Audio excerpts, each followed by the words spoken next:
You already know that the Bible is a fascinating book.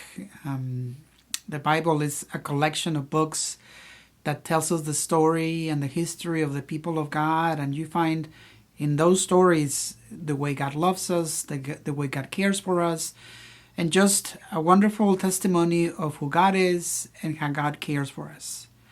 But then there's another side to the stories that we find in the Bible. If you had paid attention, you may have noticed that there are stories that when you take a moment to read them slowly, you will realize that they're weird stories, strange stories of things that God did.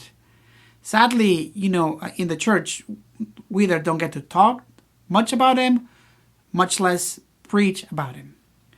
Well, for the next 4 weeks, we're going to be looking at some of those crazy stories that you find in the Bible. And we're going to realize, did God do this? The weird stories of the Bible. And what we're going to discover together is that even though they might be very strange, you can still see God's love, God's presence, God's character, and God inviting us to understand a different way that God tries to be part of our lives and how we can also be transformed by these stories. So I hope that you're going to join us the next 4 weeks as we look at what God did, the weird stories of the Bible. I hope you will join us.